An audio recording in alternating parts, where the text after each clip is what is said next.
कृष्णा ने भगवद गीता के माध्यम से अर्जुन को कई महत्वपूर्ण उपदेश दिए। एक प्रमुख उपदेश है कर्मयोग, जिसमें वह सिखाते हैं कि कर्म करना महत्वपूर्ण है, लेकिन फल की चिंता नहीं करनी चाहिए। उन्होंने यह उदाहरण दिया कि जैसे किसान बिना फल की चिंता किए फिर भी खेत में काम करता है, वैसे ही हमें भी कर्म करने में लगन देनी चाहिए। दूसरा उपदेश भक्ति योग का है, जिसमें उन्होंने भगवान की भक्ति की महत्वपूर्णता बताई। उन्होंने कहा कि भगवान की भक्ति के माध्यम से मनुष्य अपने आत्मा को पाएगा। तीसरा उपदेश ज्ञान योग का है, जिसमें उन्होंने ज्ञान की महत्वपूर्णता को बताया। उन्होंने कहा कि आत्मा अजर और अमर है और शरीर के बाद भी वह नष्ट नहीं होता। कर्मयोग का संदेश देने वाले उन्होंने अर्जुन को महाभारत के युद्ध में कर्म करने का महत्व बताया। भक्ति योग, कृष्णा ने गीता में भक्ति की महत्वपूर्णता को बताया और भक्ति योग का मार्ग दिखाया। ज्ञान योग, उन्होंने अर्जुन को ज्ञान की महत्वपूर्णता का उपदेश दिया और ज्ञान योग का मार्ग दिखाया। समता, उन्होंने समता का संदेश दिया कि सफलता और असफलता में समान भाव बनाए रखना चाहिए। क्रोध का परिग्रह, कृष्णा ने क्रोध को नियंत्रित करने की महत्वपूर्णता को बताया। आत्मनिग्रह, उन्होंने आत्मनिग्रह की महत्वपूर्णता को समझाया। समर्पण, उन्होंने अपनी इच्छाओं को भगवान के समर्पण में रखने का संदेश दिया। कष्टों का सामर्थ्य, उन्होंने कहा कि कष्टों से निपटने का सामर्थ्य आत्मा में होता है।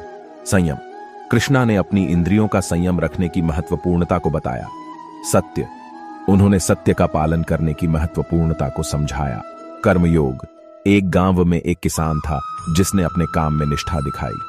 कृष्णा ने उसे यह सिखाया कि कर्म करने में लगाव और निष्ठा का महत्व है। भक्ति योग, एक छोटे से गांव में एक गरीब लड़का था जो भगवान के प्रति अपनी अद्भुत भक्ति से प्रसिद्ध था। ज्ञान योग, एक युवक अपने गुरु से ज्ञान प्राप्त करने के लिए वन में जा बैठा, जहां उसको कृष्णा भगवान ने ज्ञान का पाठ पढ़ाया। समता, एक शिक्षक अपने छात्रों को समझाते थे कि सभी छात्र समान हैं और कोई भी उनमें से बड़ा या छोटा नहीं है। क्रोध का परिग्रह, एक युवक ने क्रोध को नियंत्रित करने के लिए कृष्णा भगवान की सहायता ली, जिन्होंने उसे सही मार्ग दिखाया।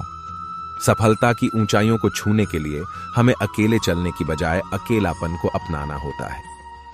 जीवन आपको वो देता है जो आप मांगते हो, नहीं वो जो आप चाहते हो। अपने लक्ष्यों की दिशा में पूरी शिद्दत और समर्पण से काम करें और फिर सफलता खुद ब खुद आएगी। जब आप किसी काम में अपनी जिंदगी का पूरा दिल डालते हैं तो सफलता खुद ब खुद आपके पास आती है। समस्याओं को मौकों में बदलने की कला और मुश्किलों का सामना करने की साहस रखना ही विकेंद्रित स्थितियों में सफलता की कुंजी होती है। आपकी सोच आपकी शक्तियों को निर्दिष्ट करती है, इसलिए कभी हार नहीं माने और हमेशा सकारात्मक रहें। दोस्तों, इस वीडियो में सिर्फ इतना ही। मिलते हैं अगले वीडियो में। अपना ख्याल रखिएगा। अगर वीडियो अच्छी लगी हो तो अवश्य लाइक करें और हमारा चैनल भी अवश्य सब्सक्राइब करें, जिससे कि आपको और भी ऐसी मोटिवेशनल स्पीच सुनने को मिले। धन्यवाद। जय श्री कृष्णा।